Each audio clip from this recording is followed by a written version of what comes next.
Find out the wrong statement for an octahedral complex.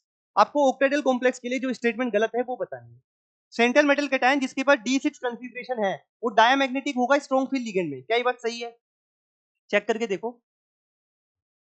D6 दिया है और strong field ligand दिया है तो सीधी सी बात है लो स्पिन बनेगा। लो स्पिन का मतलब है T2G में ही 6 के 6 इलेक्ट्रॉन चले जाएंगे, Pg में 0 चले जाएंगे। 0 चले जाएंगे तो ये तो सारे के सारे इलेक्ट्रॉन पेड हो गए तो डायमैग्नेटिक बनेगा। ये तो सही है।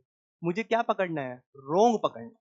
सेंट्रल मेटल कैटायन जो D5 स्ट्रॉन्ग कॉन्फ़िगरेशन होगी उसमें क्या एक ही अनपेड इलेक्ट्रॉन होगा वीक फील्ड और स्ट्रॉन्ग फील्ड में? बिल्कुल गलत बात है।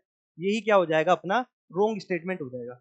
क्योंकि D5 अगर आप वीक फील्ड लिगेंड के साथ ले रहे हो तो अनपेड इलेक्ट्रॉन की वैल्यू 5 आती है। लेकिन अगर D5 आप स्ट्रॉन्ग फील्ड लिगेंड के साथ ले रहे हो तो 5 में से 2 पेयरिंग हो जाएंगी और अनपेड इलेक्ट्रॉन की वैल्यू 1 आएगी। इसका मतलब सबके अंदर एक ही अनपेड इलेक्ट्रॉन हो ऐसा जरूरी नहीं। बाकी इसके अंदर सब सही है। सेंट्रल मेटल जिसमें D8 कॉन्फ़िगरेशन हो उसके बाद 2 अनपेड इलेक्ट्रॉन मिलेंगे वीक फील्ड, स्ट्रॉन्ग फील्ड और मिक्स तरह के लिगेंड। अब इस तरह की स्टेटमेंट ऑक्टाहेड्रल के लिए दे रखी है। ऑक्टाहेड्रल का मतलब है D8 कॉन्फ़िगरेशन, D8 के अंदर 2 अनपेड इलेक्ट्रॉन, वीक में भी 2 ही रहेंगे, स्ट्रॉन्ग में अगर आप पेयर करा दोगे तो एक डब्बा खाली होगा और एक डब्बे खाली का कोई काम नहीं होता।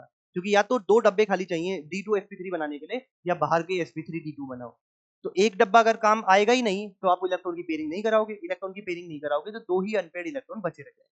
Central metal cation with D4, D5, D6, D7 configuration have different number of unpaired electron in weak. और बिल्कुल सही बात है, सब में अलग-अलग संख्या आएगी। इसमें 24 का जो करेक्ट ऑप्शन आएगा वो आएगा ऑप्शन नंबर बी, इसका करेक्ट आएगा। आई होप आपको ये सवाल समझ में आया होगा।